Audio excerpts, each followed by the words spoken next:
Mereka golongan minoriti. Duri dan ranjau berstatus mu'alaf. Semangat kental mengembangkan agama Allah diserak ke dunia. Kali ini saksikan pula Daniel Hakim Boy yang membangunkan Persatuan Cina Muslim Malaysia ataupun MAKMA. Saksikan.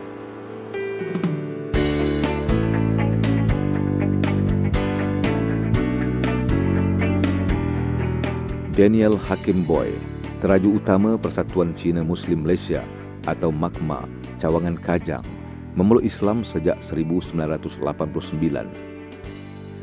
Pertemuan pertama dengan isteri Norizan Diman di tempat kerja lama mewujudkan bibit-bibit cinta sehingga ke jenjang pelamin setahun selepas itu.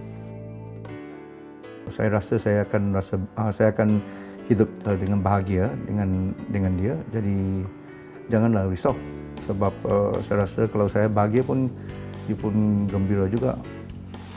Jadi sekiranya saya buat silap pun jangan risau, saya boleh dah cukup umur untuk ataupun saya cukup matang untuk tanggung.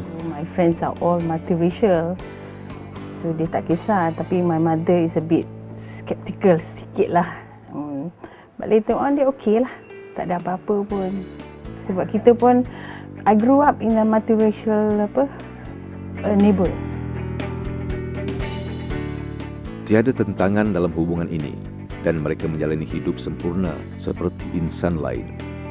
Kecekalan hati dalam memperjuangkan agama Allah membawanya melibatkan diri dalam MAKMA. Kecewa kerana kenapa nombor satu sampai umur 30 baru saya faham, after 3 years, apa sebenarnya Islam. Dan bukan saja saya, yang kenapa orang lain tidak dapat peluang untuk kenal apa itu Islam. Saya rasa dia sendiri cari apa itu Islam lah. Sebab akak cuma bimbing dia dengan cara perbuatan akak. Sehingga kini terdapat 300 ahli di sini. Pelbagai aktiviti berbentuk dakwah dirancang persatuan ini sesuai dengan tujuan penubuhannya, iaitu mewakili kaum Cina Muslim di Malaysia dalam menyebarkan mesej Islam di samping menjaga kebajikan mu'alaf serta ahli yang memerlukan tanpa mengira bangsa. Keputusan mereka memeluk agama Islam ini bukan satu keputusan yang mudah. Jadi bila dia memeluk agama Islam, dia kena tukar cara hidup dia.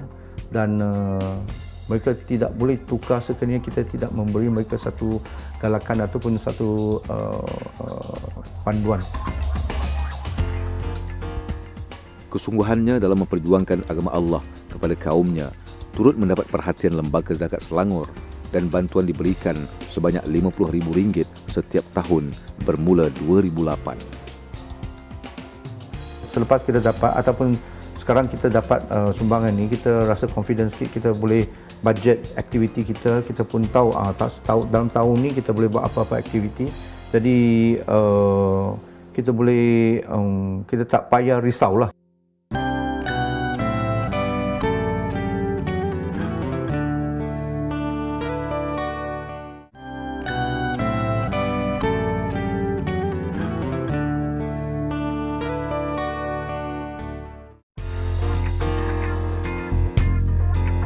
Persatuan Cina Muslim Malaysia atau MAKMA merupakan sebuah NGO yang masih baru bertapak di Selangor.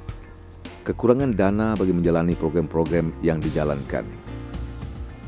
Di bawah agihan zakat fisabilillah, kos RM50,000 yang diterima persatuan ini digunakan sebagai kos pentadbiran dan aktiviti menjalankan dakwah kepada setiap ahli dan bukan ahli. RM50,000 ni dipecahkan kepada dua.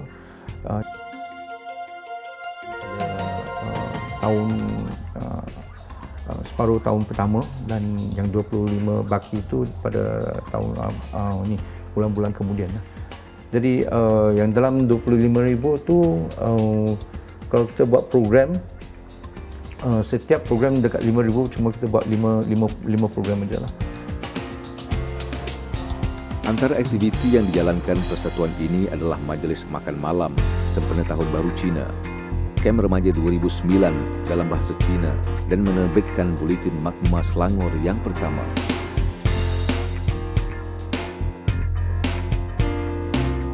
Hari ini, mereka berpeluang mempelajari ilmu Fardu Ain yang diterajui oleh Ustaz Bai Junji, mubaligh Islam dari negara Cina. Kelas yang dijalankan dalam bahasa Cina ini dijalankan setiap minggu pada hari Rabu bermula jam 4 hingga 5 petang. Dengan adanya mubaligh seperti ini, masalah bahasa tidak lagi menjadi penghalang bagi persatuan ini dalam berdakwah kepada masyarakat mereka. 这是什么呢？老师比学生呢早一点知道，他学生呢比那没有学的呢。 Dengan zakat inilah mereka mendapat sedikit ruang untuk bergerak, untuk memajukan diri, khususnya dalam mendalami ilmu agama. Di samping itu juga di mana zakat ini kalau kita lihat ya, maknanya golongan-golongan yang belum mengenal Islam mereka akan tertarik hati untuk mengenal Islam ya, disebabkan Islam sentiasa memberikan bantuan.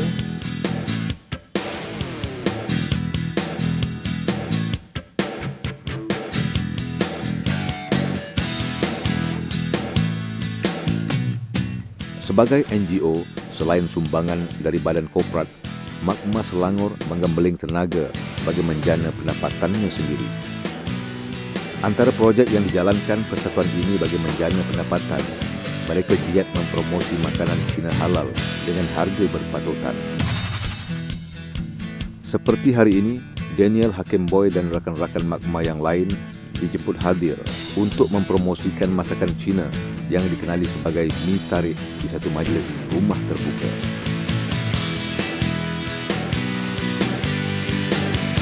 Kalau kita jual mi tarik, ini akan menjadi satu tarikan kepada masyarakat Cina untuk mereka datang ke gerai kita ataupun ke kedai kita, dan bila mereka sampai, kita boleh sampaikan dakwah.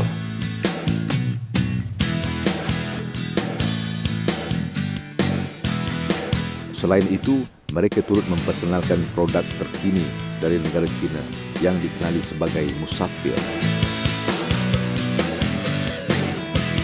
Jadi salah satu sumber pendapatan kami ialah memasakkan ataupun menjual alat masak untuk orang yang bermusafir, dan kebetulan produk ini juga dinamakan musafir. Apapun semangat seperti inilah yang diperlukan dalam setiap NGO Islam bagi mengembangkan syiar Islam di bumi ini. Dalam usaha mengembangkan agama Allah di muka bumi ini, Lembaga Zakat Selangor tidak ketinggalan memainkan peranan sebagai satu saluran bagi membantu NGO yang berjuang ke jalan Allah. Dan Lembaga Zakat khususnya telah mengambil peranan dalam kesini ya, membimbing mereka ya, untuk menjadikan mereka ini sebagai manusia yang akan bermanfaat kepada agama. Jadi I think dia punya mission itulah untuk selamatkan mereka daripada masuk balik ke agama mereka. Jadi I rasa I think kita punya masyarakat belum tahu lagi lah apa benda yang dia buat. Semoga usaha murni ini mendapat sokongan dari setiap individu dan badan koprat dalam memainkan peranan masing-masing bagi meninggikan martabat agama Islam di Malaysia. Paparan Al-Barakah kali ini merupakan sebahagian daripada usaha Lembaga Zakat Selangor dalam membantu golongan mu'alaf menjalani kehidupan sebagai seorang Muslim yang sempurna. Namun usaha ini mungkin gagal sekiranya ada di kalangan kita yang masih lagi belum menunaikan zakat. Jadi, apa peranan anda? Bukankah membayar zakat itu wajib? Kepada yang masih lagi belum berbuat demikian, berkunjunglah ke kaunter zakat yang berhampiran. Sehingga bertemu dalam paparan Al-Barakah minggu hadapan. Assalamualaikum.